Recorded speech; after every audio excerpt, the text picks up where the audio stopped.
Buenas noches con todos, empezando las actividades científicas de nuestra Asociación Peruana de Patólogos. Agradeciendo a la doctora Grisneri Maquera, que es la coordinadora de todas las actividades científicas, por su invitación, a la doctora Nelly Romero también por la confianza para empezar estas actividades, y muchos saludos a todos los colegas patólogos. Primera vez que vamos a hacer una actividad así tipo web, online.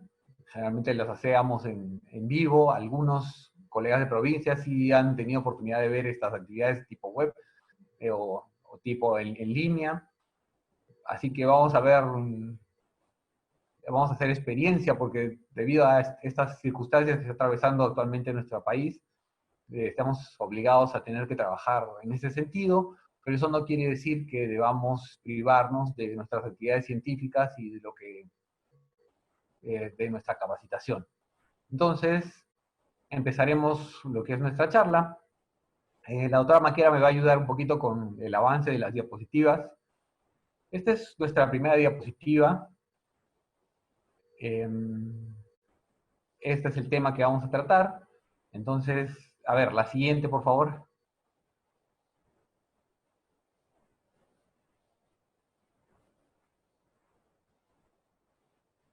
Bueno, en cáncer gástrico lo primero que tenemos que pensar que es importante es cómo se hace el diagnóstico, ¿no?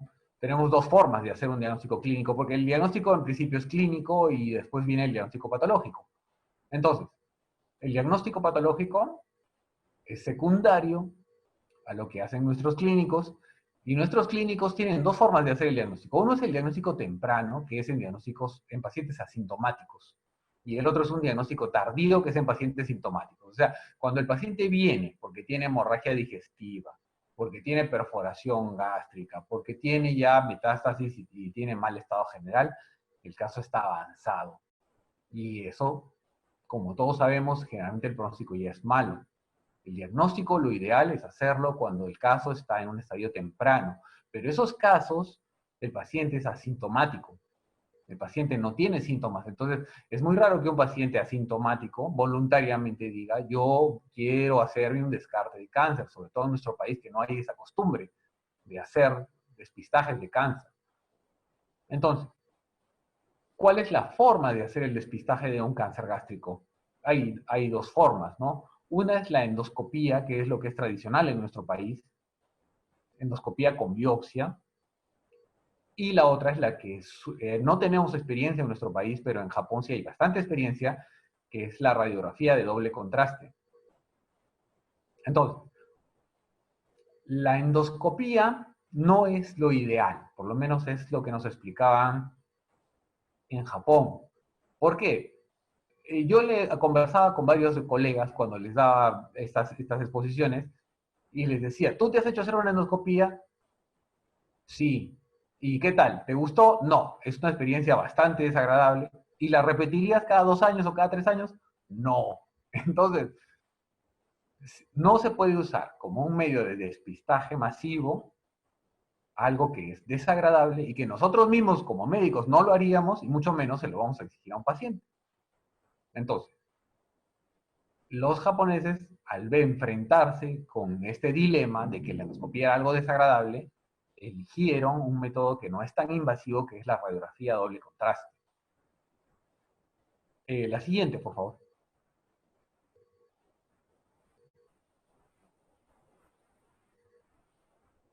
Entonces, acá vemos lo que es la endoscopía, y la mayoría de los cánceres que vemos en la endoscopía, el que ven los gastroenterólogos en la endoscopía, son los cánceres que vemos en la segunda foto, que son carcinomas avanzados. Y lo ideal es detectar cánceres tempranos, que es lo que vemos en la foto de la superior derecha. La siguiente, por favor.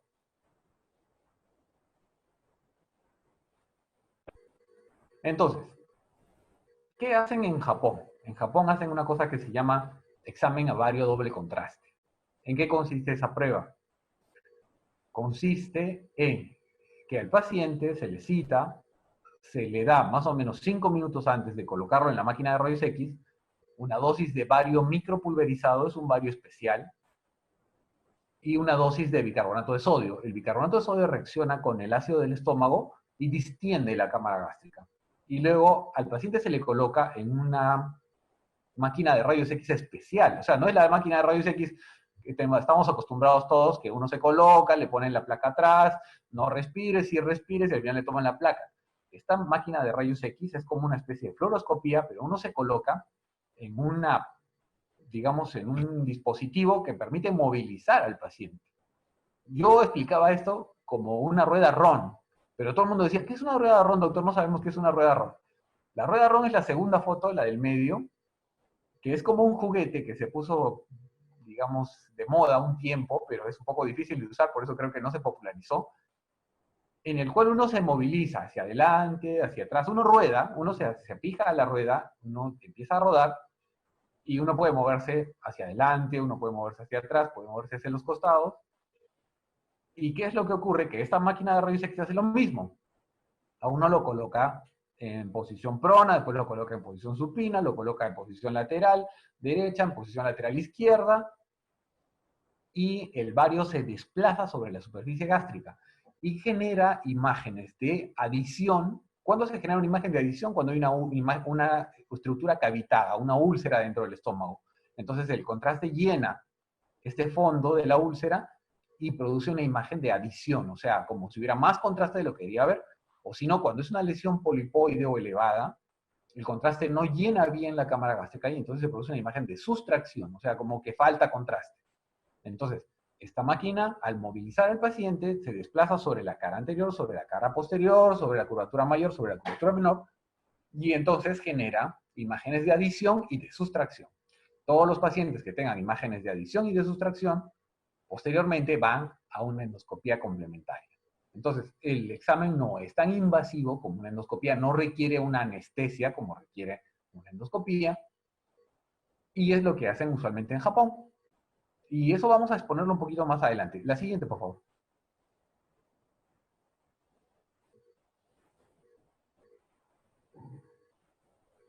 Esto, quería enseñarles esta diapositiva. Esta diapositiva es extraída del libro de la JCC, pero es de la JCC la sexta edición. Esta edición no es la última, pero este gráfico me gusta. O sea, es más entendible que los gráficos de barras y de líneas que están sacando en la octava.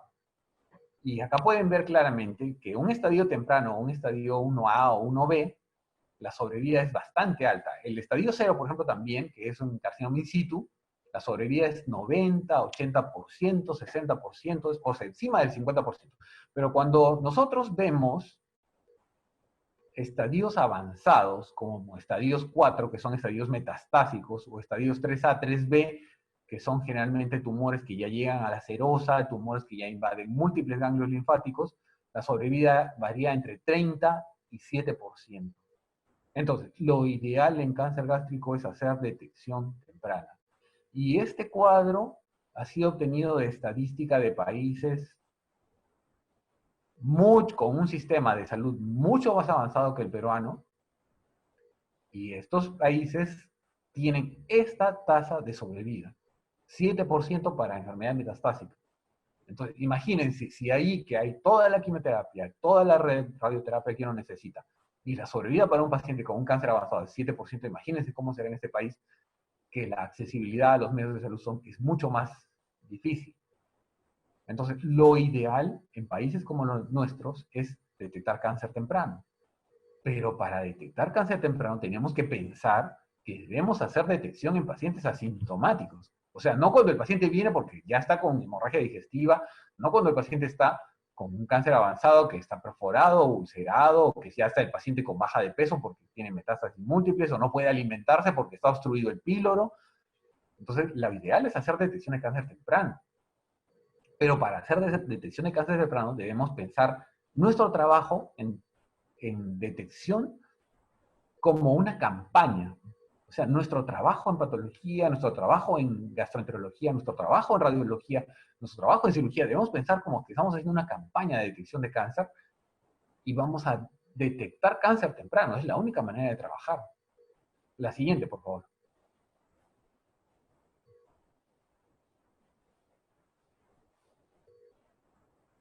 Entonces, les explico un poquito, que a mí me lo explicaron así, cómo se organizan en Japón para hacer detección de cáncer temprano. Como sabemos, nuestro país tiene una buena incidencia de cáncer gástrico, pero no es tan fuerte como la que tienen en Japón.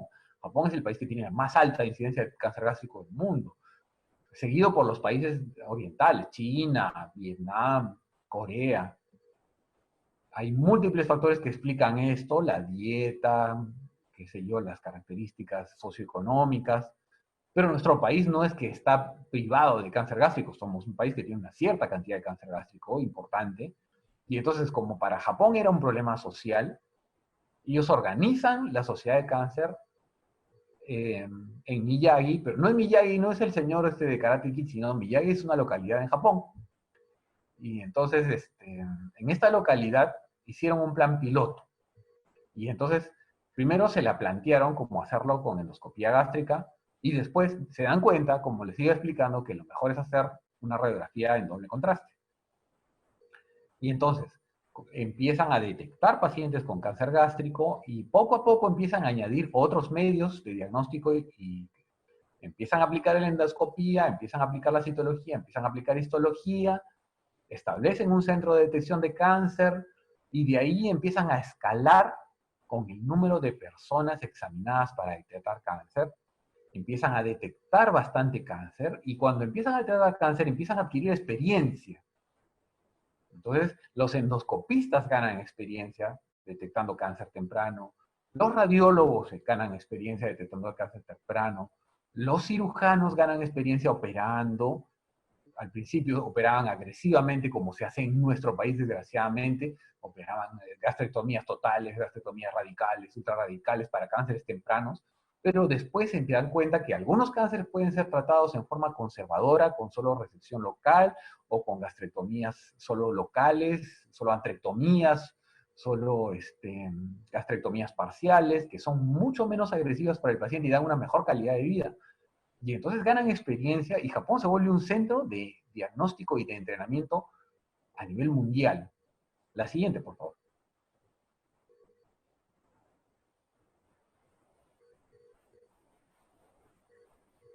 Entonces, ¿cómo organizaron ellos? Dijeron, esto vamos a trabajarlo como si fuera una campaña de detección. Entonces, esta institución, que estaba localizada al principio en esa ciudad de Miyagi, hablaba con los municipios en Japón. Entonces, a los municipios les mandaba como una comunicación. ¿Sabe qué? Queremos hacer una detección de cáncer gástrico en su localidad. Y entonces queremos que ustedes hagan publicidad por radio, por televisión, volantes, qué sé yo, pegados en la calle, en los postes, por correo, en email o por WhatsApp, por lo que sea, ¿no? Uno hace una campaña y en esta campaña se notifica a las personas que tal día se va a hacer una campaña de detección de cáncer gástrico. Entonces, todas las personas que están interesadas se inscriben para ir a este día. Y algunos municipios que tenían dinero y entonces ellos subvencionaban, se puede decir, el coste completamente de lo que se le iba a hacer al paciente, otros subvencionaban una parte, otros no subvencionan nada, pero como esto tenía un cierto auspicio del gobierno, digamos que el coste era bastante por debajo de lo que era el coste real si uno iba a una clínica o un establecimiento de salud. Y entonces, el día que se iba a hacer la campaña, se avisaba a la gente iba ese día, hacía su cola y les hacían su examen a doble contraste y todos los pacientes que tenían imágenes de adición o de sustracción, como iba diciendo, después eran avisados para ir a hacer una endoscopía complementaria y tomarle su biopsia. La siguiente, por favor.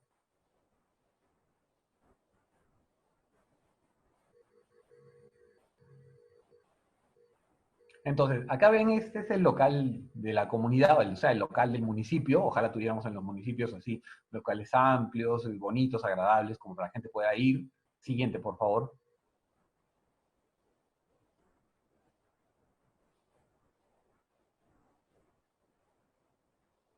Acá vemos a la gente yendo, en la mesita uno podía inscribirse, o sea, no era solo aprovechar para cáncer gástrico, o sea, cuando uno quiere detectar cáncer puede detectar múltiples cánceres, o sea, no es necesariamente solo cáncer gástrico, ¿no? Yo puedo aprovechar para hacer detección de cáncer de cervix, puedo aprovechar para hacer detección de cáncer de tiroides, por palpación, qué sé yo, por ecografía tiroidea, puedo aprovechar para hacer, no sé, cáncer pulmonar por rayos X, o sea, todas las campañas que uno quiera hacer. Puede hacer campañas de detección de hipertensión arterial, de diabetes haciendo dosaje de glucosa, de colesterol alto, no puede hacer múltiples campañas. Entonces, aprovechaban no solamente para hacer cáncer gástrico, sino para hacer múltiple detección de problemas de salud.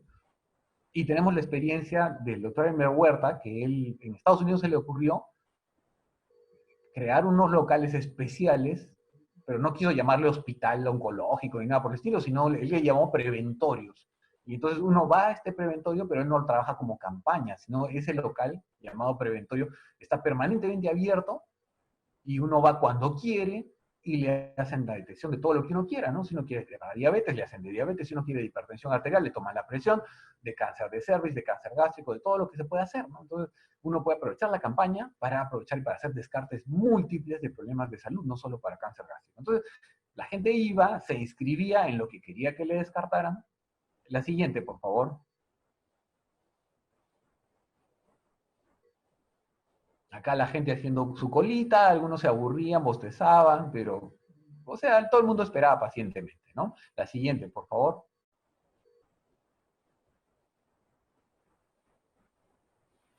Y entonces, digamos, a todos los pacientes les ponían una bata. Eso sí era una regla ya. ¿Por qué? Porque digamos que cualquier procedimiento puede producir un reflejo vagal y un paro cardíaco, y entonces había que hacer resucitación, y es muy difícil hacer resucitación cuando el paciente está con toda la ropa puesta. Entonces, si el paciente se le pone una batita, es más fácil simplemente abrir la bata y hacer los procesos de rehabilitación. Entonces, los pacientes se les colocaba su batita, hacían su cola, y llegaban estos camiones. ¿Qué son estos camiones? Aparatos de rayos X portátiles. Y lo sorprendente es que no es simplemente ponerle la placa atrás, sino son los aparatos que yo les decía, o sea, son los aparatos que funcionan como una rueda ROM, que permiten movilizar al paciente en todas las direcciones, hacia adelante, en prono, hacia el supino, hacia el lateral derecha, hacia el lateral izquierda. La siguiente, por favor. Entonces, el carrito se estacionaba, ponían como una especie de biombo, y los pacientes iban entrando de uno en uno al carro.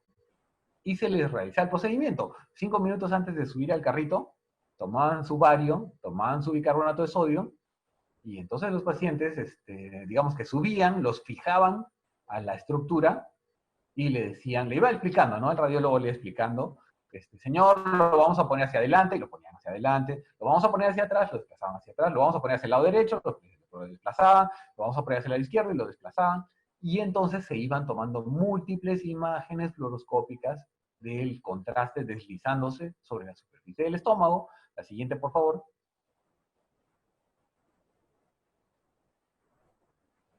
Y acá vemos estas imágenes, ¿no?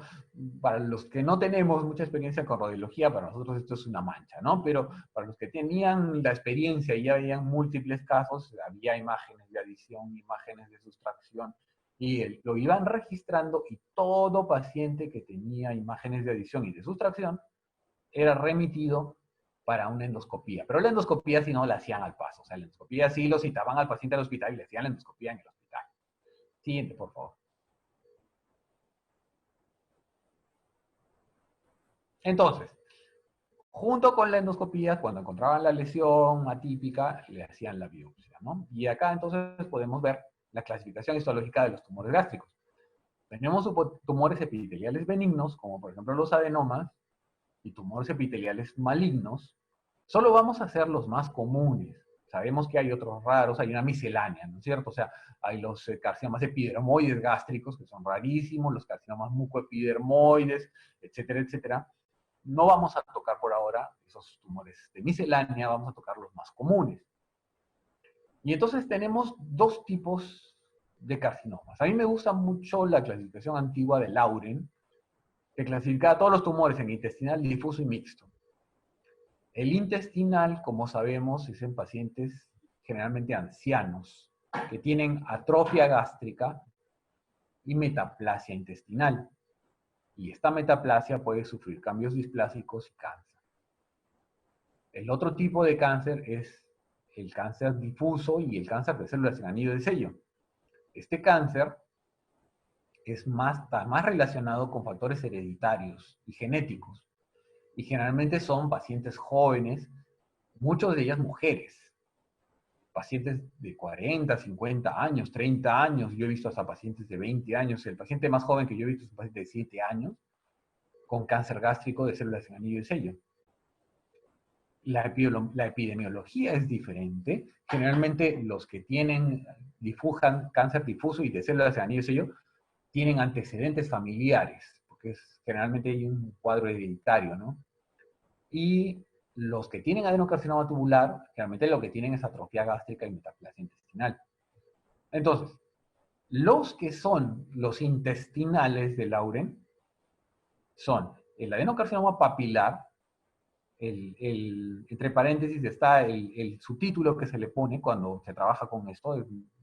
Ustedes saben que generalmente a los americanos les gusta trabajar con pequeñas abreviaturas que permiten escribir menos texto.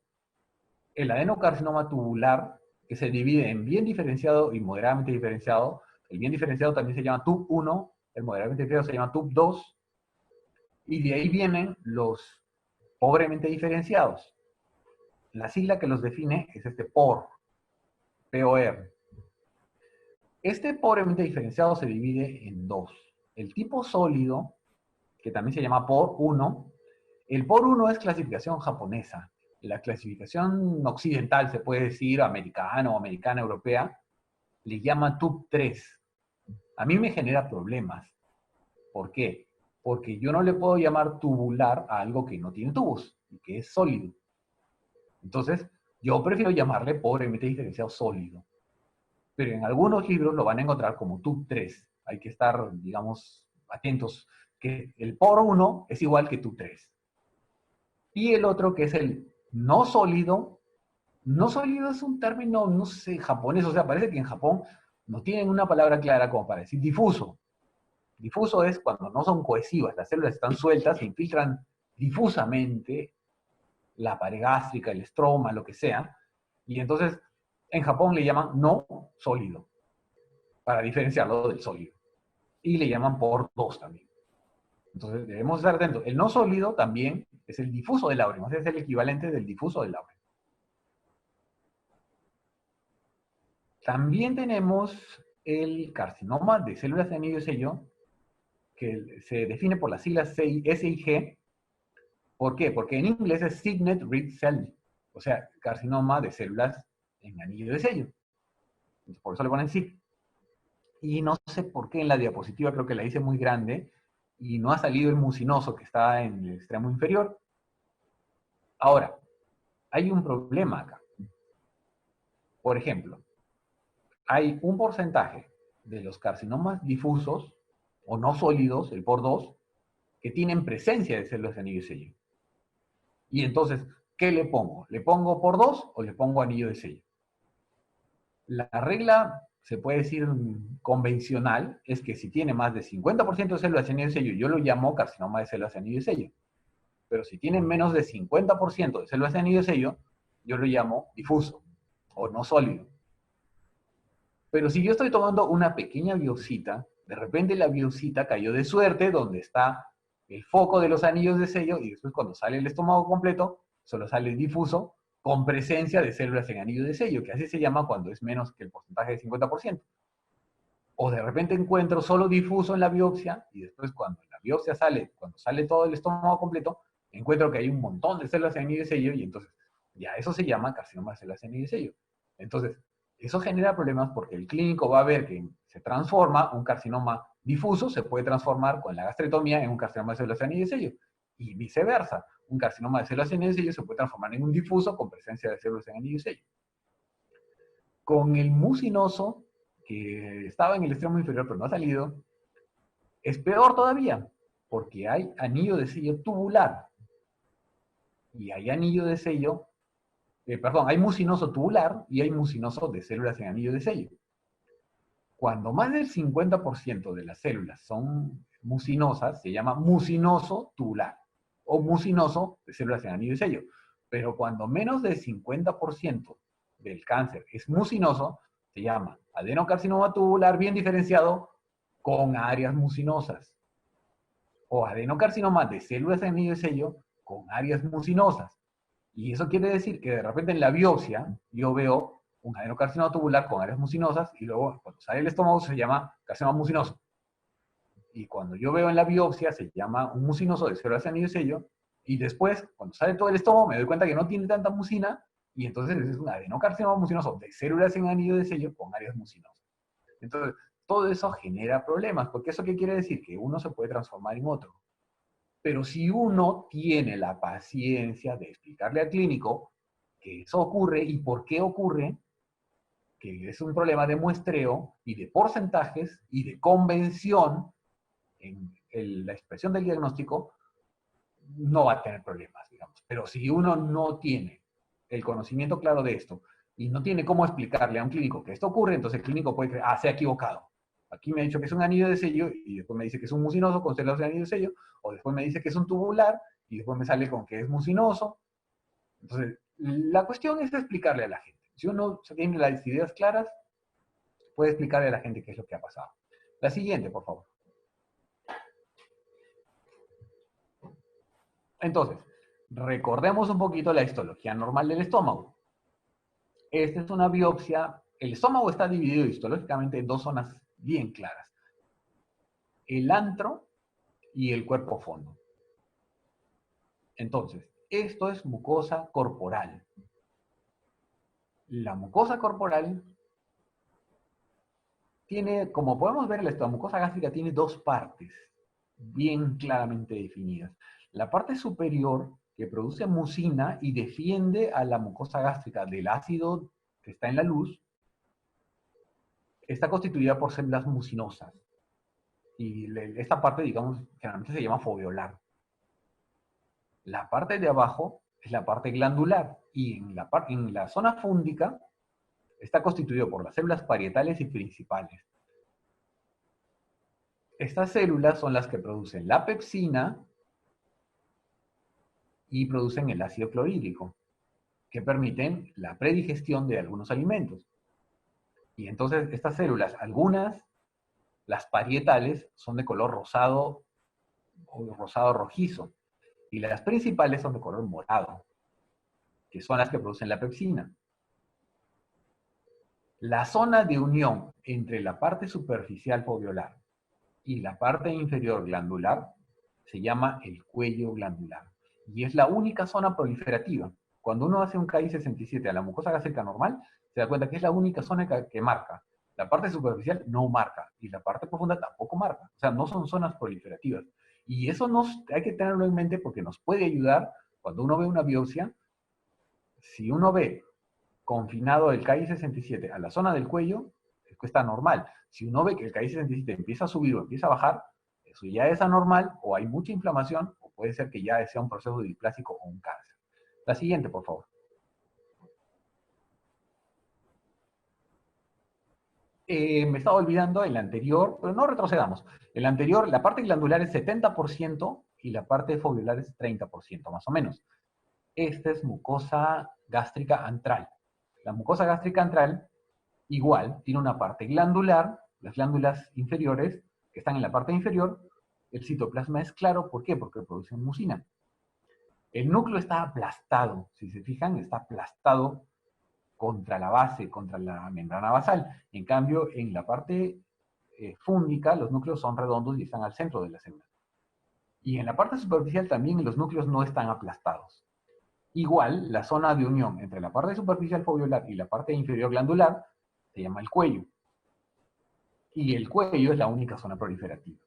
Entonces, una vez recordado, haciendo un recordaris de lo que es la mucosa gástrica normal, siguiente, por favor.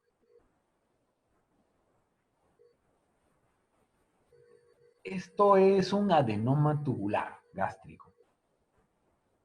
Entonces,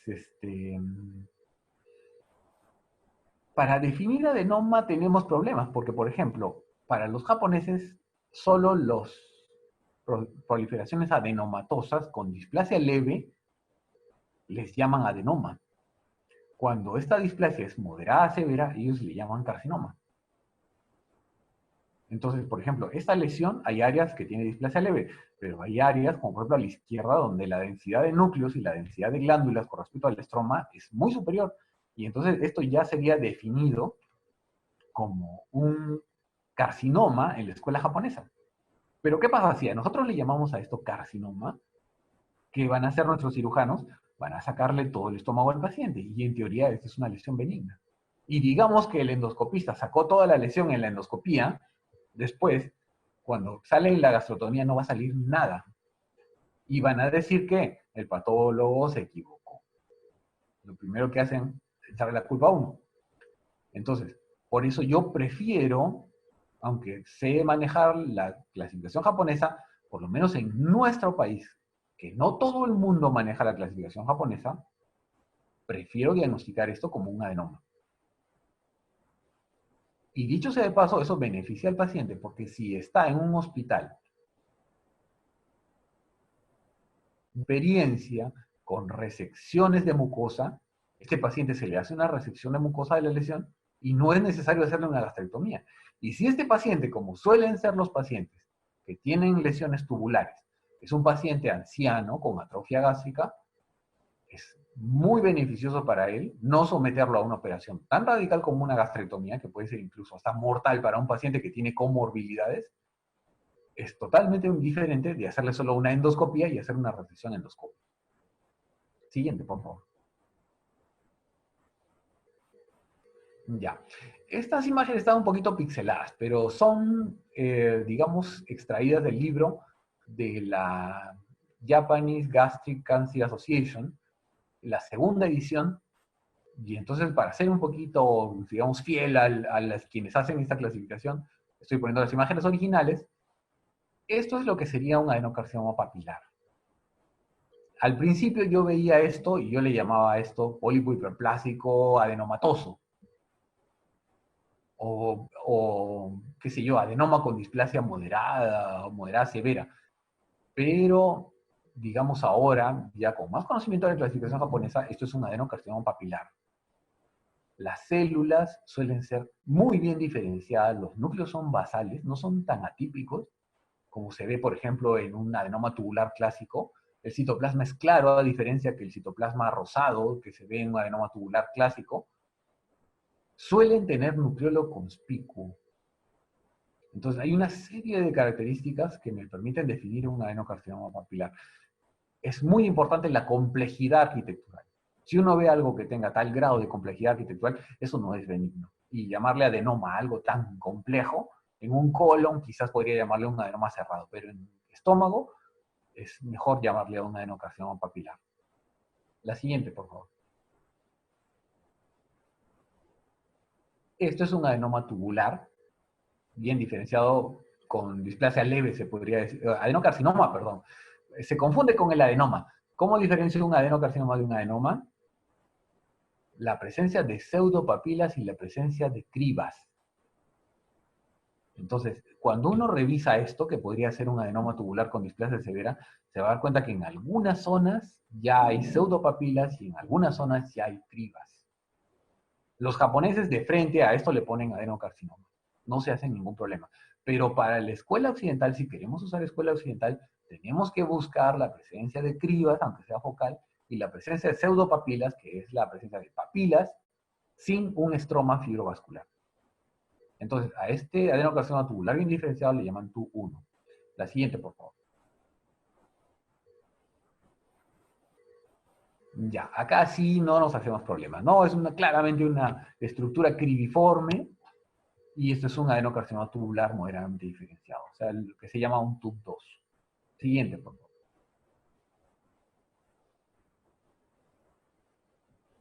Ya, este es un carcinoma sólido. Entonces, esto en algunos libros de escuela occidental le llaman TUB3, o sea, un tubular poco diferenciado. Pero si yo no veo un solo tubo, me cuesta mucho llamarle a esto tubular. Algunos de estos tumores sólidos tienen presencia de tubos, pero estos tubos no son luces redondas, sino son luces longitudinales. Prácticamente semejan mucho a lo que es una trabécula. Entonces, Cuando uno ve unos tubos así largos, con las luces prácticamente como ranuras, es mejor llamarle un poco diferenciado sólido, sobre todo si hay un componente sólido importante, y solo llamarle tubular cuando hay estructuras redondas tubulares o cuando hay estructuras cribiformes. La siguiente, por favor.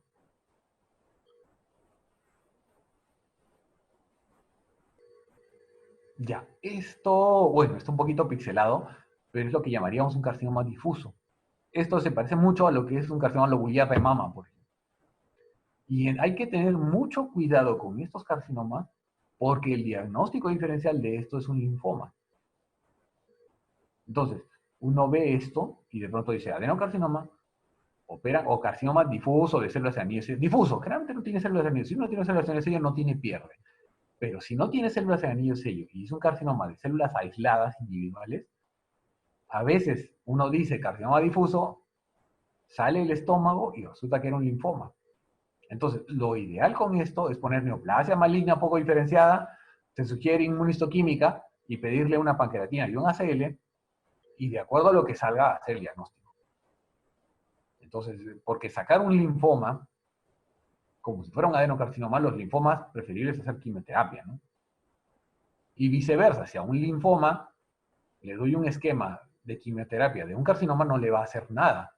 Y eso va a progresar y el paciente se puede morir. O sea, una equivocación con esto puede ser mortal para un paciente. Entonces, lo ideal es no confundirse. Si uno tiene muchas dudas si esto es un linfoma o un adenocarcinoma, preferible es derivar y pedir inmunistoquímica. La siguiente, por favor. Y este es el clásico carcinoma de células de anillo de sello que todos conocemos. Hay que tener cuidado. He visto algunos patólogos que ven, por ejemplo, un capilar y dicen carcinoma de células de anillo de sello. Entonces, los capilares semejan un poquito a un carcinoma de células de anillo de sello. Entonces, hay que tener un poco de cuidado. Tiene que ser una cosa bien puesta. Tiene que haber bastantes. No pueden ser una cosita aislada ahí en forma de tubo y ponerle células de anillo de sello. Y mucho ayuda, por ejemplo, un PAS. Sabemos que no, en todos los hospitales no tenemos inmunistoquímica y es cara y no todos los pacientes lo pueden pagar, pero en muchos hospitales tenemos un PAS, que no es una cosa tan cara, ¿no? Y entonces nosotros le ponemos el PAS, pero lo ideal también, en Japón se usa mucho una coloración mixta, PAS Alcian Blue, porque algunas células en anillo de sello tienen mucina ácida, y la mucina ácida solo marca Alcian Blue, la mucina básica marca PAS. Entonces, los japoneses usan una coloración mixta, PAS, Alcian Blue, no solo usan PAS. Pero la mayoría de las células en ellos marcan PAS. Entonces acá vemos en la esquina inferior derecha las células marcando claramente el PAS, ¿no? Y entonces no tenemos ningún problema en hacer un diagnóstico de carcinoma de células en ellos. Siguiente, por favor. Y este es un carcinoma mucinoso, ¿no? Pero eso es un mucinoso tubular. Vemos las estructuras tubulares y las células produciendo abundante mucina y las células tumorales prácticamente nadando en lagos de mucina. Ya, entonces seguimos. Digamos que vemos nuestra biopsia y decimos adenocarcinoma o carcinoma, qué sé yo. Adenocarcinoma tubular, adenocarcinoma mucinoso. ¿Qué hacen con nuestro paciente? Hacen un estadiaje clínico. Dicho sea de paso, yo también no sabía esto, la biopsia es estadiaje clínico. ¿Por qué? Porque los patólogos no estadiamos con biopsias. Entonces, la biopsia, sorprendentemente, es estadiaje clínico. No diagnóstico, no es diagnóstico patológico, pero estadiaje clínico. El estadiaje patológico es con la pieza quirúrgica, no se estadia con biopsias. Tengamos eso, digamos, presente. Entonces, ¿cómo estadían a un paciente antes de un tratamiento definitivo? Este concepto hay que remarcárselo a los clínicos. No es que yo diagnostico cáncer y hay que sacarle el estómago. Si este paciente ya tiene una siembra tumoral peritoneal o ya tiene una metástasis hepática, ese paciente, el pronóstico es pésimo. Lo más probable es que se muera entre los 6 meses, fallezca entre los 6 meses y el año del diagnóstico. Y si lo operan, se va a morir más rápido. Y entonces, ¿qué van a decir? Ah, no, el cirujano es malo, igual por la pura lo operaron porque igual se murió. Entonces, lo ideal es operar a pacientes que se beneficien de este tratamiento y no darle falsas expectativas. Un paciente que ya tiene una carcinomatosis peritoneal, un paciente que ya tiene una metástasis hepática, así lo opere el mejor cirujano del mundo, ese paciente fallece en 6 meses a un año. Y va a ser desprestigio para el hospital, desprestigio para el cirujano, desprestigio para el sistema de salud de la zona donde esté trabajando este cirujano. Y entonces, lo ideal es primero estadiar al paciente y después hacer la cirugía. Si es que el paciente lo necesita. Si el paciente ya está con un cáncer avanzado, ese paciente va a quimioterapia. Algunos pacientes van a cirugía paliativa, pero se le explica claramente al paciente, sabe que usted tiene un carcinoma avanzado. Lo vamos a operar porque usted está sangrando mucho, lo vamos a operar porque usted está obstruido y no puede comer, pero igual usted probablemente fallezca dentro de los 6 meses a un año. Entonces el paciente ya no se hace falsas expectativas y después los familiares con esas falsas expectativas no van a, digamos, hablar mal del cirujano, hablar mal del hospital. Entonces, ¿cómo se estadia un paciente? Uno de los medios es la ultrasonografía endoscópica o ecoendoscopía, que consiste en meter un endoscopio que tiene un transductor en la punta del endoscopio. Y esto nos permite, ahorita les hago una explicación más clara, tengo una explicación más clara para todo esto. Ahora solo vamos a mencionar. También se puede hacer una ecografía en hospitales pequeños que no hay tomógrafo, que no hay resonancia, se puede hacer una ecografía. La tomografía computarizada es lo que más tenemos ahora y tenemos más experiencia con ella. La resonancia magnética es lo ideal para algunos casos, para recto es lo ideal, en estómago también es bastante útil. En algunos hospitales ya también hay PET-CT. Y tenemos la laparoscopia diagnóstica, que es, ¿cómo se llama? Ya digamos lo máximo, ¿no? Yo coloco el laparoscopio a través del ombligo generalmente, o sea, es una incisión en la pared gástrica y a través de eso visualizo directamente el peritoneo y veo si el cáncer está sembrado en el peritoneo o no. Incluso puedo tomar biopsias. La siguiente, por favor. Entonces vamos a hacer una pequeña explicación de cada una. En la ecoendoscopía, lo malo es que se montaron, pero bueno, ahí decía ecoendoscopía. ¿Qué es lo que ocurre? El transductor está en la punta del endoscopio. Yo coloco ese transductor en la luz del estómago y me genera una imagen con una serie de capas. Entonces, la mucosa, por ejemplo, tiene una determinada definición, la submucosa tiene otra densidad y otra definición. Se ven como líneas. La muscular tiene otra definición, la subserosa y la serosa otra definición. Entonces, si yo veo que desaparece una capa, quiere decir que esa capa está infiltrada.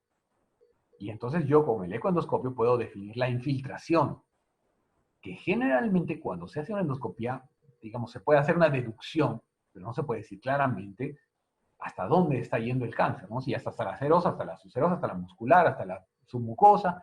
Con el ecoendoscopio sí puedo hacer eso. Y es más, si yo visualizo a través del ecoendoscopio que está infiltrado un ganglio, puedo hacer una biopsia por aguja. El ecoendoscopio me permite hacer biopsias por aguja. Y esas biopsias prácticamente son como citologías y puedo estirar láminas de citología y puedo hacer un block cell y en base a eso definir, por ejemplo, si hay un compromiso ganglionar. La siguiente, por favor. Esta es la tomografía que todos la manejamos. Acá vemos un caso. Las flechitas están hacia la curvatura menor y vemos que ya hay un compromiso de ganglios linfáticos de la curvatura menor. La pared está completamente engrosada y está tomada. O sea, este es un T3, un T4, y los ganglios serían un N2, porque no es un solo ganglio, son varios ganglios que están tomados, un N2, un N3. Incluso se ve en la de la derecha que hay un nódulo en el hígado, eso ya es un M1. Entonces, este paciente tiene una metástasis hepática. Entonces, este paciente yo no le puedo decir que lo voy a operar y lo voy a curar. Porque ya en el cáncer gástrico, que es una neoplasia agresiva, se considera que las metástasis hepáticas ya hacen que el paciente sea irresecable. En cáncer de colon es diferente. Yo puedo tratar un cáncer de colon con metástasis hepática, con cirugía, resecar la metástasis y aumento la sobrevida del paciente. En el estómago no está definido así. Siguiente, por favor. Esto es un PET. ¿Qué ocurre en el PET? yo utilizo un reactivo que generalmente es una glucosa cargada con algún tipo de isótopo radioactivo del carbono, por ejemplo, y entonces le doy la glucosa al paciente y las células neoplásicas son altamente dependientes de la glucosa. Solo metabolizan glucosa y la metabolizan a gran cantidad. Entonces la absorben, son muy ávidas para metabolizar esta glucosa. Y cuando uno le hace una tomografía, la parte de arriba es la tomografía clásica y la parte de abajo es la tomografía, pero se ve el realce de la imagen que está captando la radiación. Y entonces ahí vemos claramente que está comprometido algunos ganglios regionales y hay metástasis en otro órgano. Y entonces, ¿cómo se llama? Por ejemplo, esto es muy bueno para detectar metástasis hepáticas, que son relativamente pequeñas, pero su poder de definición es más o menos 1 centímetro. Más de 1 centímetro lo detecta, menos de 1 centímetro generalmente salen sombras o no se nota.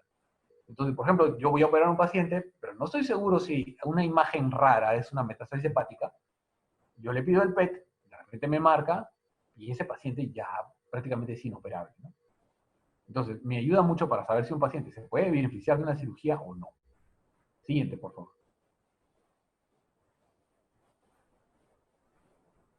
Y esta es la ecografía clásica, ¿no? O sea, me puede definir en algunos casos metástasis ganglionares, en otros casos me puede definir compromiso del ovario, metástasis hepáticas. Entonces, ahí, por ejemplo, vemos una metástasis claramente, en el otro caso vemos los dos ovarios engrosados, es un caso de un tumor de Krukenberg, entonces esos son estadios 4. Bueno, aquí hemos saltado ya a lo que son imágenes laparoscópicas, esta es la laparoscopía diagnóstica. Vemos unas pequeñas lesiones translúcidas blanquecinas, que son como gránulos de mijo, que es una siembra peritoneal del carcinoma, ¿no? Entonces se considera que esto ya es una carcinomatosis peritoneal. Este paciente ya no se va a beneficiar de una cirugía. Y si se le hace la cirugía, lo más probable es que fallezca en 6 meses a 1 año. Lo ideal cuando uno ve estas lesiones es tomar una biopsia. Algunas de estas lesiones, sorprendentemente, parecen cáncer, pero después resultan tuberculosis. Y viceversa, algunos casos que parecen tuberculosis, uno los biopsia y resulta que son metástasis. Entonces, hay que aconsejarle al cirujano que agarre, ve esto, entra, hace su laparoscopía y dice, ah, no, ya, este paciente carcinomatosis y sale, que tome una biopsia. Es tu ideal. Siguiente, por favor. Este es el esquema japonés, por lo menos el de mi época, del año 2003 más o menos, cuando yo fui capacitado en esto. Y entonces vemos que los tumores que están en la mucosa pueden beneficiarse de una resección endoscópica. Ahí lo vemos con las siglas EMR. Los tumores bien diferenciados, o sea, TUB1 y TUB2, confinados a la mucosa, pueden ser sometidos a una resección endoscópica, sobre todo si no tienen ganglios. O sea, necesitamos un examen complementario que nos permita definir si el paciente tiene ganglios o no. Los pacientes que ya están en la submucosa, o que el tumor ya está en la submucosa, generalmente ya van a gastrectomía, pero no van a la gastrectomía, digamos, la D2. Después vamos a explicar un poquito qué es una D2, qué cosa es una D1. Pero mientras más grupos ganglionares uno reseque, digamos, la escuela occidental reconoce la D1 y la D2. La escuela japonesa incluye la D3. Pero mientras más ganglios se resecan, es mayor el tiempo operatorio, es mayor la morbilidad del paciente. Posoperatoria, las complicaciones posoperatorias. Entonces, es beneficioso para un paciente, por ejemplo, que solo tiene un tumor T1 y que no tiene ganglios comprometidos, se puede hacer simplemente una resección de los ganglios locales del 1 al 6. Pacientes que ya tienen carcinomas más avanzados, que son T3 o T4, lo ideal es hacer resecciones de 2. Entonces, la estándar es la de 2. Donde ven ustedes estándar, ese es de 2. Donde ven moderada es la de 1 generalmente. Y en los pacientes que ya tienen ganglios comprometidos, es necesario dar quimioterapia adyuvante, o sea, quimioterapia después del tratamiento, aunque no haya borde de sección comprometido y aunque no haya metástasis, se da la quimioterapia. Y entonces, por ejemplo, en algunos hospitales de provincia, donde hay cirujanos, estos cirujanos están ansiosos de operar, de repente algunos están muy entrenados y han hecho gastrectomías cuando se capacitaron, pueden hacer la gastrectomía, pero si este paciente, digamos que tiene un ganglio comprometido, y no se le da la quimioterapia adyuvante, la sobrevida del paciente disminuye más o menos en un 10 a 15%. Es perjudicar al paciente. Y en Japón, cuando los pacientes son con compromiso de la serosa o compromiso de un órgano adyacente, siempre dan radioterapia. Lo vemos ahí, como radioterapia. Y en pacientes metastásicos, como pueden ver, el tratamiento es paliativo. El tratamiento ya no es curativo, digamos. Y entonces es bueno decirle eso a los pacientes y a los familiares, que tienen toda la ilusión de que van a operar al paciente y no sé cuánto. Pero si el paciente ya tiene una metástasis de 64, hay que explicarle claramente que la posibilidad de que fallezca dentro de los 6 meses del año es alta. Al siguiente, por favor. Y este es el esquema, se puede decir, occidental, ¿no? El de la NCCN. Entonces, como podemos ver, los pacientes con cáncer en la mucosa que tienen menos de 2 centímetros de diámetro, los bien diferenciados, los TUB 1 y TUB 2, pueden beneficiarse de resección endoscópica. Los pacientes que ya están con compromiso de submucosa y el cáncer es un poco mayor de tamaño, ya se realiza una gastrectomía de uno. Sobre todo si se piensa que los ganglios de uno no están comprometidos. Si los ganglios de uno están comprometidos, uno tiene que ir a la gastrectomía D2 o estándar, o la restricción combinada, y los pacientes que ya tienen metástasis van a cuidados paliativos. Eso lo vemos claramente. Lo del estadio patológico lo vamos a revisar posteriormente. O sea, no voy a ponerle tanto énfasis en este momento. Siguiente, por favor. Esto es, por ejemplo, una mucosectomía endoscópica. Muy pocos hospitales hacen esto. Muy pocos gastroenterólogos hacen esto en este momento. Entonces, vemos acá una lesión pequeña, más o menos, ahí dice el 0.5 centímetros. No, es un poquito más. 5 por 4 por 0,5. Y entonces, ¿qué han hecho? Han resecado. Seguro que esto lo han complementado con una ecoendoscopía o algún método diagnóstico que me permita definir la profundidad. Y entonces han hecho una resección local. Y abajo vemos claramente que no es que están exagerando y esto es un adenoma. En las inferiores, que son de histología, las dos inferiores, se ve claramente que es un carcinoma y que está infiltrando. Pero como es un carcinoma superficial y es pequeño, se puede resecar endoscópicamente y entonces nos llega esto, una mucosectomía. Pero esto en la mayoría de los hospitales no se puede hacer. Siguiente, por favor. Generalmente lo que vemos nosotros es esto. Entonces, de 1 a 2 es la gastrectomía subtotal. Se puede decir que es la antrectomía. De 1 a 3 es la gastrectomía subtotal alta. Y de 1 a 4 ya se produce el corte a nivel del esófago, 1 o 2 centímetros por encima, y se corta abajo en el duodeno, y esa es la gastrectomía total. Entonces, si el tumor está localizado en el antro, y es un tumor bien diferenciado, el borde está bien delimitado, se puede hacer una antrectomía. Y el paciente puede conservar un segmento de su estómago y eso le va a permitir mejorar su calidad de vida y comer algunos alimentos, no tener síndrome de dumping, una serie de ventajas, ¿no? Entonces, los japoneses, desde el punto de vista histológico, prefieren dividir el estómago en estas zonas. O sea, dividen la curvatura menor en 3 partes y la curvatura mayor en 3 partes iguales. Y entonces definen la parte inferior, la parte media y la parte superior. La parte superior no se define 100% como el fondo. El fondo solo es el techito. O sea, es desde la incisura, el borde, entre el esófago y el inicio de la curvatura mayor, trazamos una línea vertical, eso es en realidad el fondo. Pero los japoneses no toman solo ese techito, ¿no? Ellos prefieren desde la raya 3 a la 4, y a eso le llaman superior, cuando el cáncer está ubicado en esa zona, ¿no? Cuando el cáncer está entre 2 y 3, le llaman zona media. Cuando el cáncer está entre 1 y 2, le llaman zona inferior. Desde el punto de vista de disección, ¿cómo se llama? De informe patológico y de disección. Eso tengámoslo en cuenta, ¿no? La separación que hacen los japoneses es diferente que la separación anatómica clásica. Y eso es importante desde el punto de vista de disección de ganglios, también como lo vamos a ver posteriormente. Siguiente, por favor. Ya. Esta es la clasificación endoscópica y macroscópica de Borman. Entonces, yo la uso para mis gastrectomías. Digamos que el paciente es tributario de una gastrectomía y sale del estómago. Entonces, nosotros debemos ver el tumor y debemos tratar de clasificarlo según Borman.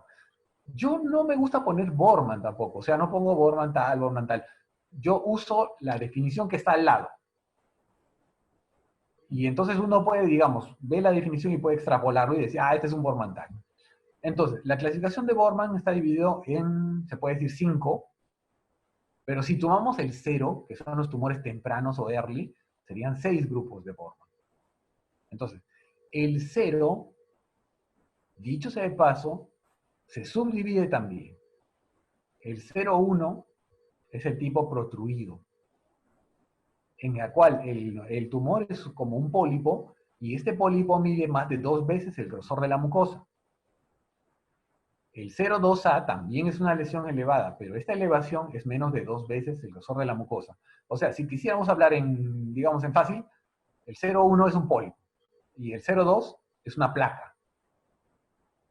El 0,2B, el 0,2A, perdón, el 0,2B es una lesión plana. O sea, no existe endoscópicamente, solo los patólogos vemos 2B. El 0,12 es una lesión deprimida con convergencia de pliegues, pero no ulcerada. Y el 0,3 es una úlcera con cáncer en los bordes laterales, pero que el borde central, la parte central, es simplemente una úlcera péptica.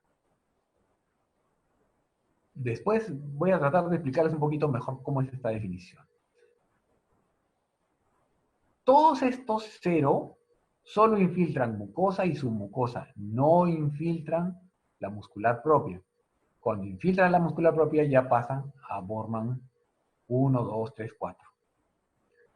Entonces, ¿se puede saber endoscópicamente? Sí. Generalmente, cuando el tumor es superficial, la mucosa no está pegada a la muscular. Y uno puede agarrar el endoscopio, pinzar, jalar, y la mucosa se desprende, o sea, se eleva, se pliega. En cambio, cuando uno agarra el endoscopio y está infiltrada la muscular, uno jala y esto está rígido.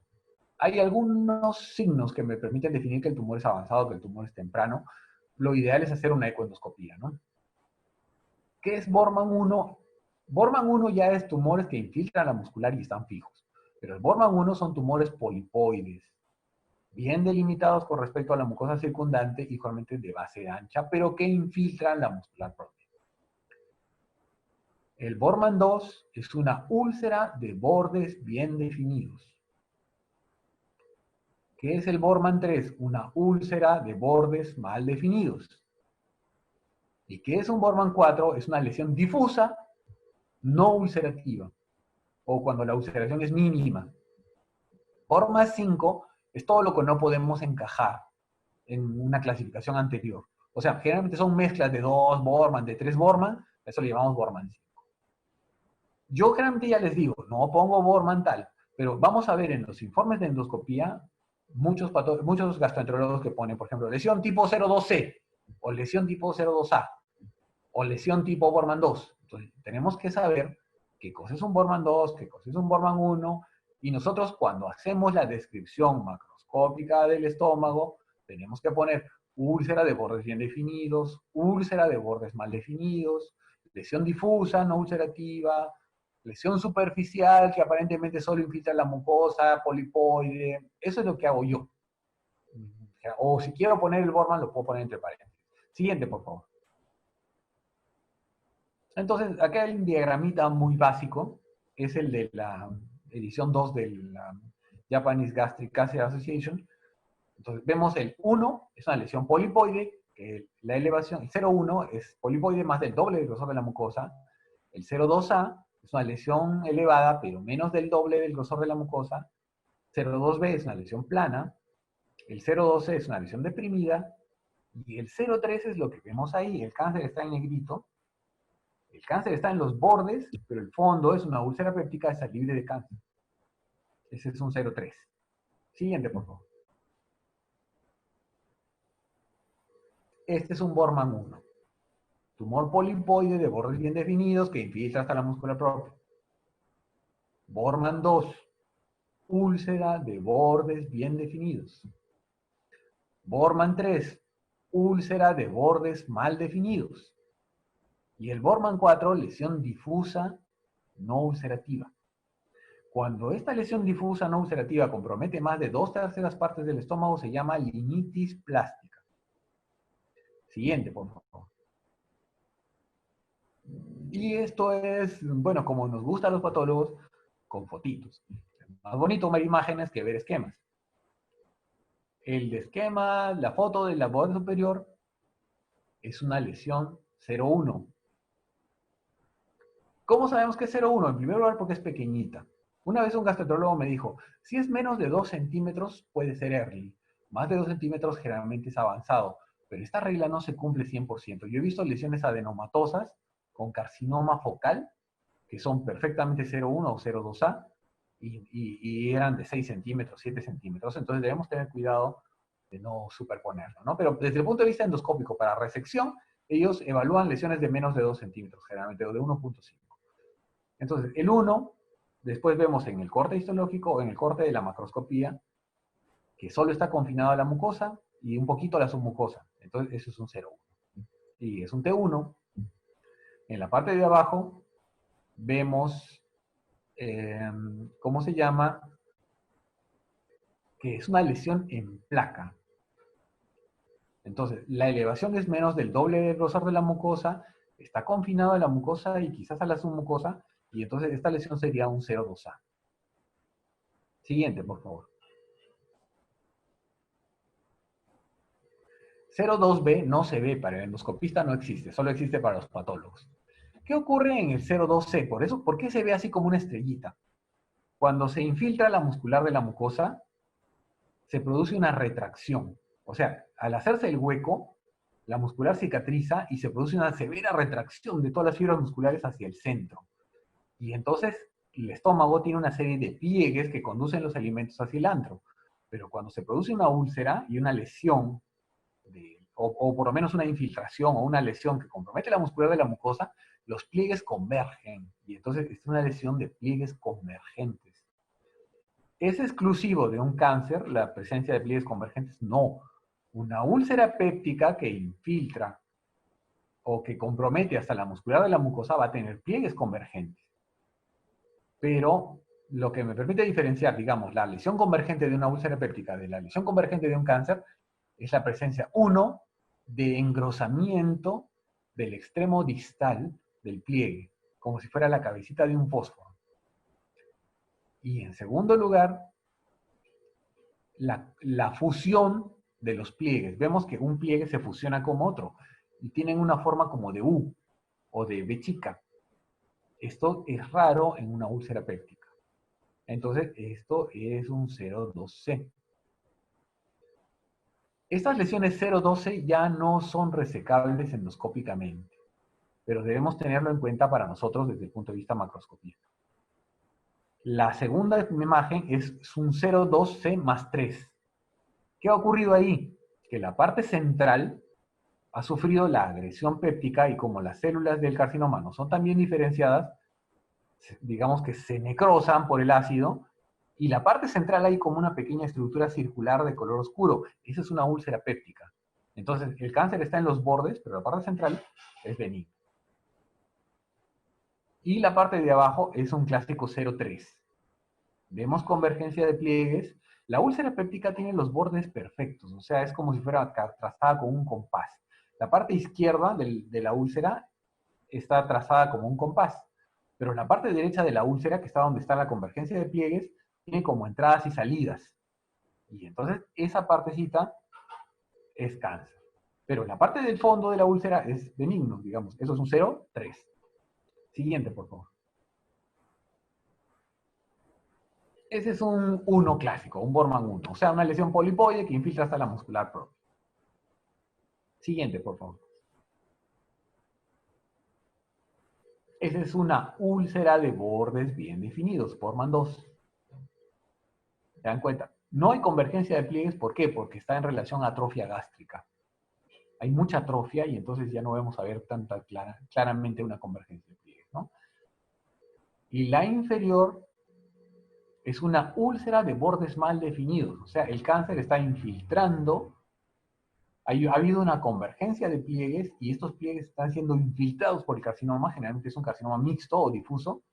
Y entonces el borde no está claramente definido. El borde es importante porque, por ejemplo, para una lesión bien circunscrita, una úlcera de borde bien definidos o un Bormann 1, podemos dar márgenes estrechos, qué sé yo, 2 centímetros, 3 centímetros. Pero para una lesión ulcerosa de bordes mal definidos o un carcinoma difuso, debemos dar 5, 8 centímetros de margen. Y nosotros debemos decirle al cirujano si tenemos 8 o 5 centímetros de margen también. Entonces, desde el punto de vista de la macroscopía, es importante definir si el borde está bien definido o está mal definido. Siguiente, por favor. Esa es una lesión difusa no ulcerativa. Como compromete, lo que vemos ahí claramente es un engrosamiento de la pared gástrica. Fíjense en la pared gástrica del costado, el borde superior prácticamente son, qué sé yo, 1,5 cm, 2 centímetros de grosor. Es bastante grueso. Y en segundo lugar, la mucosa está completamente adherida a la muscular propia. ¿Cómo se produce este tipo de cáncer? Generalmente son cánceres de células en anillo de sello o difusos.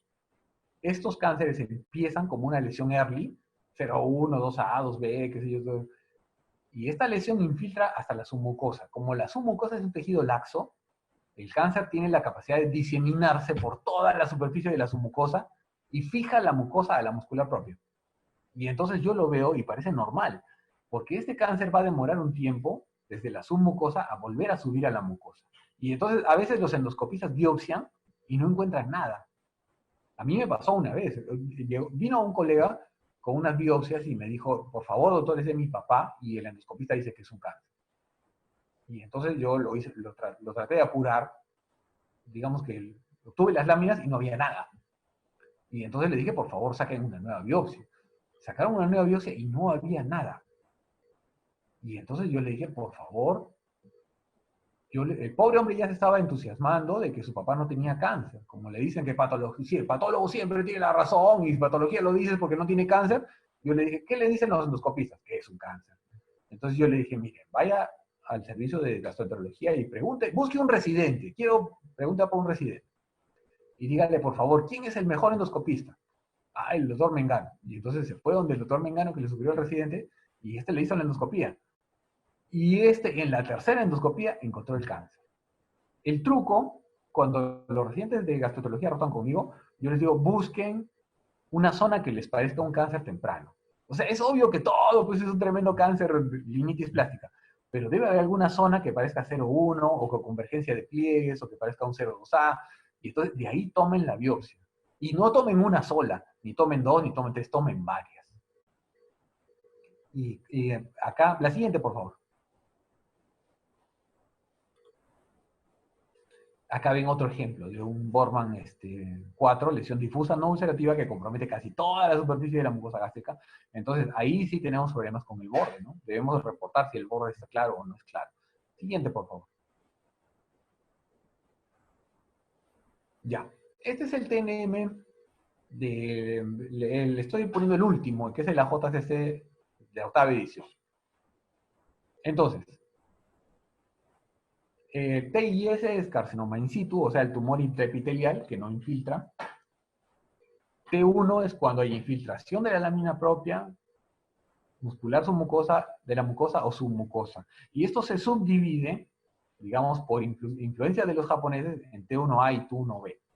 El T1A es cuando infiltra la lámina propia o la muscular de la mucosa, pero sin sobrepasarla. El T1B es cuando ya sobrepasa la muscular de la mucosa e infiltra la submucosa. T2, compromiso de la muscular propia. T3 es cuando infiltra la subserosa. Aquí he tenido varios problemas. Hay cirujanos y hay algunos patólogos que cuando sobrepasa la muscular dicen, no, está infiltrando la serosa. La serosa es la superficie. Tiene que llegar hasta la superficie de la serosa. O sea, la pequeña capa delgadita de células mesoteliales que recubre la superficie gástrica, eso es la serosa. Si no llega hasta ahí, si solo está debajo de eso, es la subserosa. T4 es cuando yo infiltra la serosa o alguna estructura adyacente. T4A es cuando infiltra la serosa, y T4B es cuando sobrepasa la serosa y, por ejemplo, está pegado hacia atrás al páncreas, y entonces se adhiere al páncreas y lo infiltra. Ese es un T4B. Por más que nos parezca que cuando infiltra la serosa ya ese tumor se ha diseminado por toda la cavidad peritoneal, no es así. Algunos tumores llegan hasta la serosa, pero no tienen la capacidad de implantarse en el peritoneo. O sea, T4A no es un sinónimo de M1, ni de carcinomatosis peritoneal. Debemos tener eso en claro. La escuela occidental para los ganglios linfáticos solo le interesa la cantidad de ganglios comprometidos. N1 de 1 a 2, N2 de 3 a 6, y N3 7 a más, y algunos lo dividen, N3A de 7 a 15 y de 16 a más. Entonces, la escuela japonesa es diferente, y ahorita les voy a explicar cómo hace la escuela japonesa con ganglios linfáticos. M es solo no metástasis y M1 metástasis. Entonces, en base a estos tres parámetros, hacemos nuestra clasificación TNM patológica y se puede definir un estadio. Generalmente los patólogos no damos estadio, porque tendrían que mandarnos todo el paciente entero para que le hagamos un estadio patológico. Pero sí podemos decir el TNM, por lo menos. La siguiente, por favor. Entonces, acá vemos cómo se hace la conjunción, ¿no? O sea, un TIS, o sea, un tumor in situ, sin ganglios y sin metástasis, es un estadio 0. Estadio 0 no es que el paciente no tiene cáncer, es que el paciente tiene un carcinoma in situ. Y ahí podemos ver, por ejemplo, un T1 con un ganglio comprometido es un 1B. Un T1 pero sin ganglios comprometidos es un estadio 1A. Que es un T3, por ejemplo. Un T3 es un estadio 3A, por ejemplo. Es un tumor T2 o T3 con ganglios linfáticos comprometidos, pero sin metástasis. ¿Y qué es un T4? Un estadio 4 es un paciente que ya tiene M1, un paciente que tiene metástasis. Cada uno de estos, digamos, líneas tiene un pronóstico diferente, como lo vimos en la diapositiva inicial que la vamos a volver a ver al final. Por eso es importante hacer esta clasificación de NM. Siguiente, por favor. Acá lo vemos en esquemita. Entonces, el T1A es cuando infiltra solo la mucosa. El T1B cuando infiltra la mucosa, sobrepasa la muscular de la mucosa y ya se mete a la submucosa. Cuando estamos pensando que es un T1A, los patólogos tenemos que meter todo el tumor completo. Yo no puedo muestrear. Puedo muestrear en un T2, puedo muestrear en un T3, pero jamás se muestrea en un T1, jamás.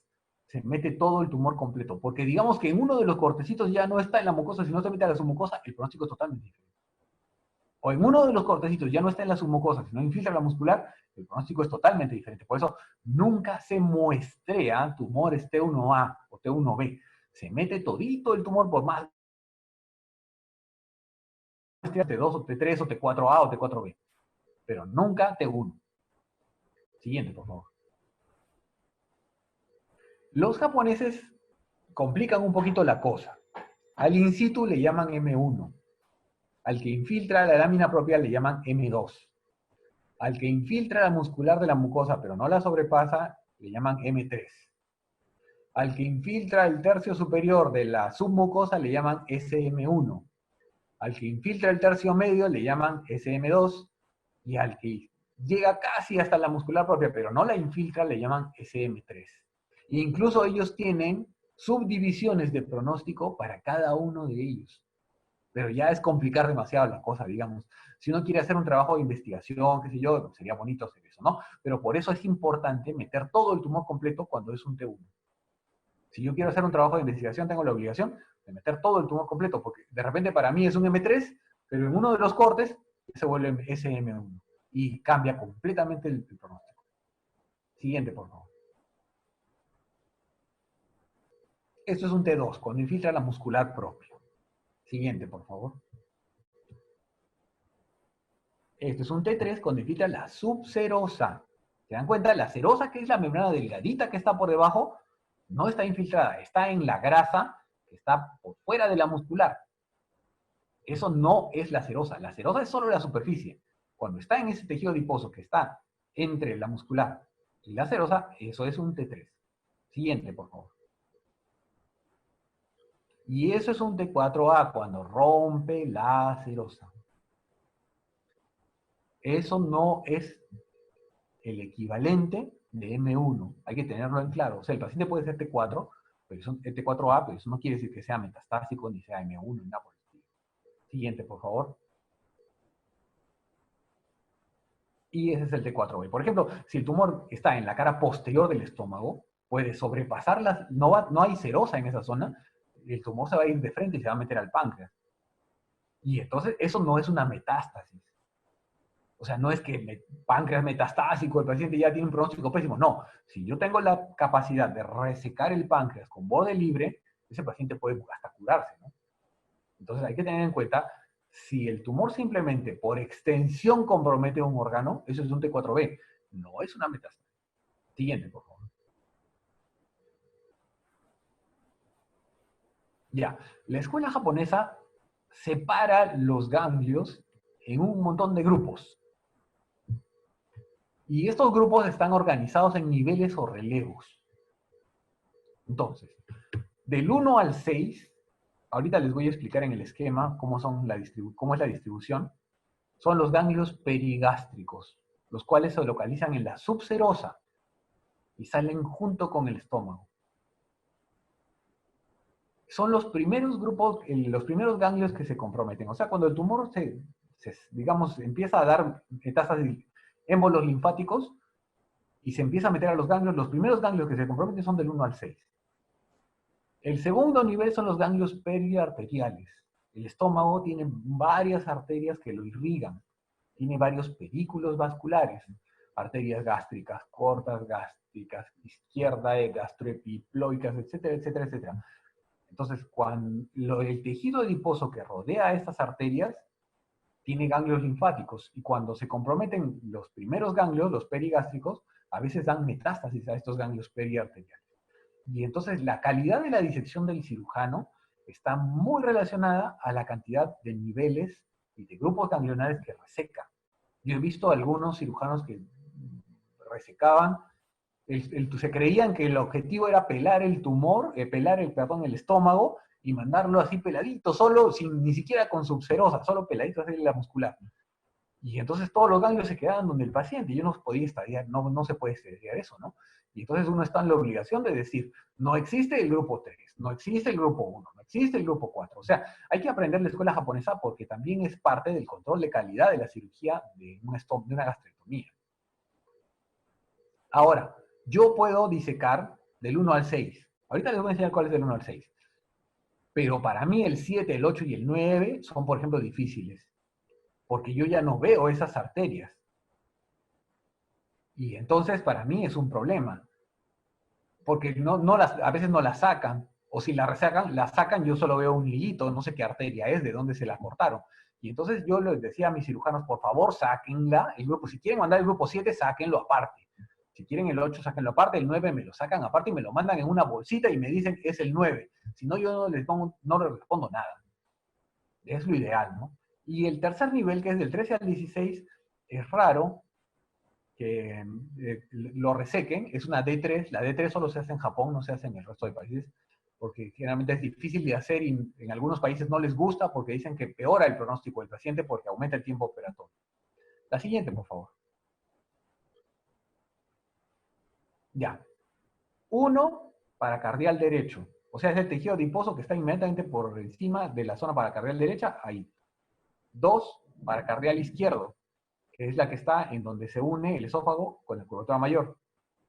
3 es todo el tejido adiposo que está pegadito a la curvatura menor.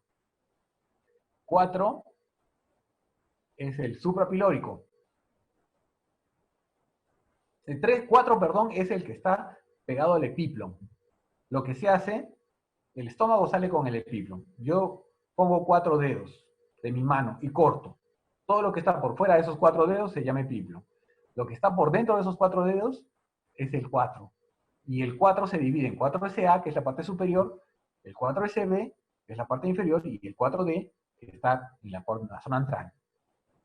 El 5 es el suprapilórico, y el 6 es el intrapilórico.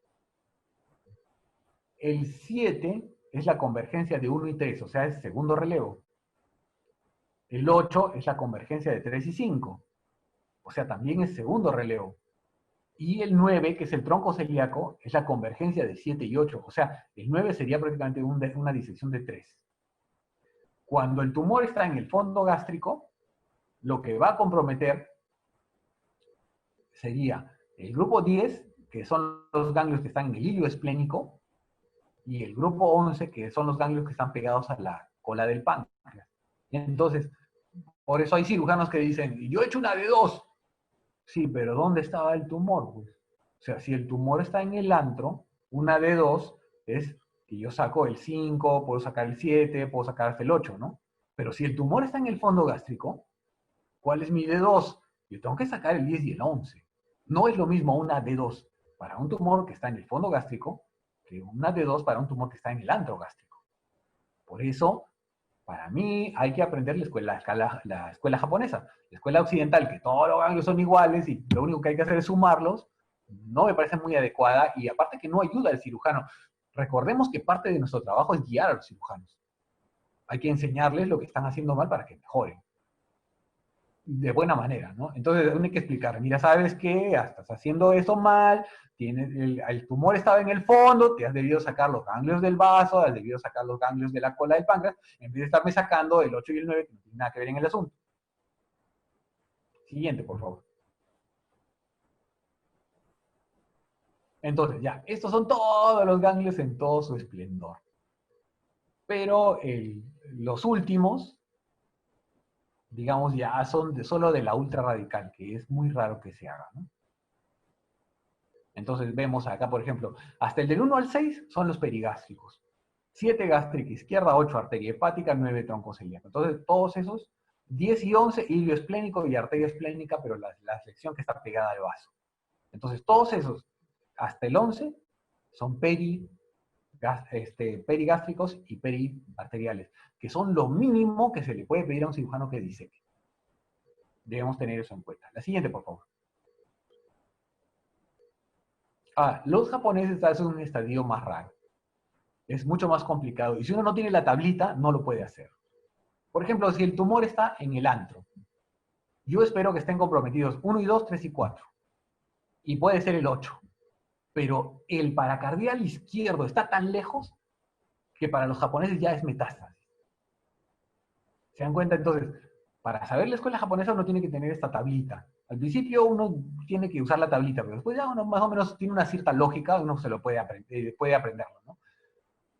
Cuando el tumor está localizado en el fondo gástrico, entonces, yo puedo tener compromiso de 1, 2, 3 y 4, pero 5 y 6 ya es otro nivel, pues. Es mucho más, es más extensión. El anterior, por favor. La anterior. La anterior. Una antes, una antes. Ya, esta. Entonces, el N1, N2 y N3, escuela japonesa, es diferente del N1, N2 y N3 de la escuela occidental. Debemos tomarlo en cuenta. Y lo ideal, nosotros en realidad, generalmente yo solo informo qué grupo y cuántos ganglios están comprometidos por cada grupo. Entonces, si un cirujano quiere hacer escuela occidental, lo único que tiene que hacer es sumar todos los ganglios y hace su escuela occidental, su N1, N2, N3. Y si quiere hacer escuela japonesa, agarra su tablita y ve, a ver, el grupo 1 está comprometido, sí, allá. El grupo 2 está comprometido, allá. Y entonces hace su escuela japonesa. Entonces yo los ganglios los informo por separado. No sumo todos y hay 50 ganglios comprometidos, 3 ganglios comprometidos. No, porque si no, si el cirujano está haciendo escuela japonesa, no va a poder hacerlo. Entonces reporten cada grupito, disequen cada grupito por separado y informen cada grupito por separado. Siguiente, por favor. Ya, entonces les vamos a poner un ejemplo. Esta es una gastrectomía realizada en el hospital y vemos la lesión está en la parte del cuerpo. Es esa lesión como elevadita, que está al centro, ahí exactamente. Un poquito que bordes elevados, ¿no? Y como el tamaño es pequeño, casi mide pues 1 centímetro y medio, podríamos estar pensando en un early. ¿Qué pensaría yo? Un 0,1, quizás un 0,2A. No se ve claramente una convergencia de pliegues. Pero hay una cosa que me enseñaron a mí, que era mejor es fijar el estómago primero 10 minutos y tomarle una foto después de los 10 minutos de fijarlo en formol. Y luego se toma una foto cuando está completamente fijado. Y van a ver que es completamente diferente. La siguiente, por favor. Ya. Vemos la lesión un poquito más cerca, ¿no? Y vemos que en la parte superior hay una pequeña úlcera. Y en la parte inferior hay una zona, ahí está la úlcera, ¿ven? Y en la parte inferior hay una zona elevada. Entonces, no sé todavía si esto es una mezcla de dos Bormann o es un Bormann 0,2C o 0,3, una cosa así. La siguiente, por favor. Una más.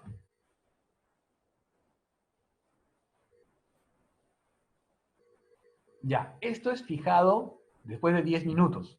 Ya se define mucho más y ya vemos convergencia de pliegues. ¿Se dan cuenta cómo los pliegues se dirigen hacia el tumor y se engruesan? Entonces, no sé, estoy entre un 0,2C o un 0,3 o un Bormann úlcera de bordes mal definidos. Puede ser cualquiera de las dos cosas. Por lo que es pequeño, yo todavía pensaría en la chance de un early. La siguiente, por favor. Ya, y esto es cuando está completamente fijado. Miren qué bonito cómo se definen los pliegues, convergen, ahí se ve la úlcera, ven, justo donde sale, un poquito más abajo, ahí esa es una úlcera, y el resto son bordes elevados. Y hay convergencia de pliegues y los bordes de las pliegues que están convergiendo son engrosados. O sea, esta es una lesión convergente, de pliegues convergentes y engrosados. Que miren, cuando lo vimos en la macroscopía inicial, cuando no estaba fijado el tumor, era completamente diferente. Y este estómago no tiene atrofia. Si no, esta lesión sería completamente plana. Entonces, ahí está la úlcera, los bordes elevados, convergencia de pliegues, podría ser un 0,2C más 3, o podría ser una úlcera de bordes mal definidos. Entonces, ¿cómo podemos definir? Con los cortes histológicos. Siguiente, por favor. Ya. Entonces, vemos que el tumor sobrepasa la mucosa y ya está infiltrando la submucosa. Y ahí, por ejemplo, donde está la flecha, todavía es un 0,2, es un SM2. Pero justo donde está la flechita ya está casi en contacto con la muscular, pero sin infiltrarla. O sea, esto sería un SM3. O sea, todavía es un cáncer temprano, pero sería un SM3. Entonces, por supuesto, metí todito el tumor, ¿no? No metí solo un cortecito, porque de repente en otro corte ya está un T4B. La siguiente, por favor. Ahí, por ejemplo, miren, para que vean lo importante que es meter todo el tumor, ahí es un SM2. O sea, solo está infiltrando hasta el tercio medio de la submucosa. En el corte anterior claramente es un SM3, pero aquí es un SM2. Siguiente, por favor. Y esta es la histología. Acá vemos un poquito más profundo el SM2 más claramente. Siguiente, por favor. Acá ya lo vemos SM3. ¿Se dan cuenta? Prácticamente toda la submucosa está infiltrada, pero todavía no infiltra la muscular. Siguiente, por favor. Y acá vemos la histología. Es un carcinoma de células en anillos de sello. Uno piensa que el carcinoma de células en anillos de sello tiene un peor pronóstico que un tubular, pero en estadios tempranos es al revés.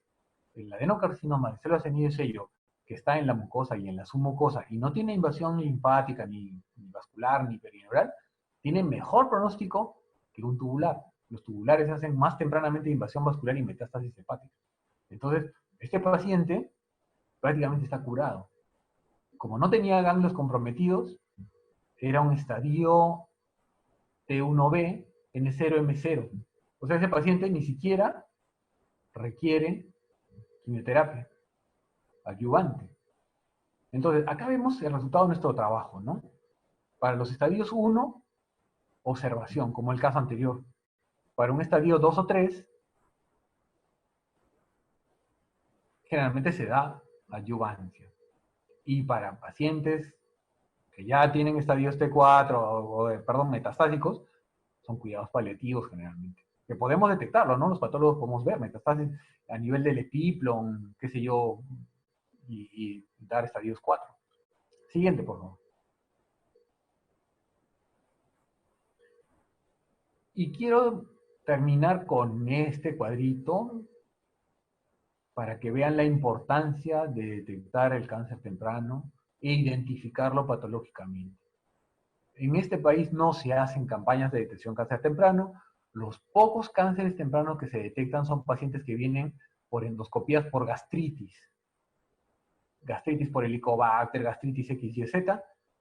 Entonces, generalmente cuando los gastroenterólogos, los residentes de gastroenterología rotaban por el servicio, les enseñábamos nosotros cómo se ve un Borman 0.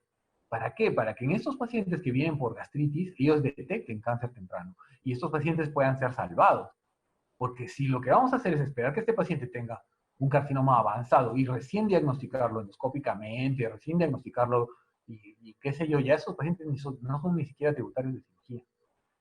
Este cuadrito remarca la enorme importancia de hacer detección temprana. Y también la importancia de nosotros diagnosticar cuando es un cáncer temprano, porque el pronóstico del paciente va a ser mejor. La siguiente. Agradezco por su atención. He puesto unas cuantas fotitos de mis maestros que me enseñaron cuando estuve en Japón, como un homenaje a ellos. Y no sé, me parece que va a haber una pequeña ronda de preguntas. Estaría muy presto a informar. Doctor, muchísimas gracias por la presentación. Felicitarlo en nombre de todos los participantes. Hemos tenido muy buenos comentarios y realmente su presentación ha sido de primer nivel. Una de las preguntas que nos han realizado es, ¿qué opinas sobre la utilidad de la técnica de ecoendoscopía para tumores submucosos? La ecoendoscopía sirve sobre todo cuando hay cáncer temprano, ¿no? O sea, hay algunos pacientes que se pueden beneficiar de una resección endoscópica. Cuando el paciente ya es una cosa un poquito más avanzada y va a ir de frente a cirugía, digamos que no sirve de mucho. Pero cuando de repente es un tumor temprano y este paciente se le puede hacer simplemente una resección endoscópica, entonces para hacer la resección endoscópica hay que tener ecoendoscopía. O sea, no se puede hacer mucosectomías en hospitales donde no se cuenta con ecoendoscopía. La ecoendoscopía me da la enorme facilidad de poder tratar cáncer temprano con resección endoscópica.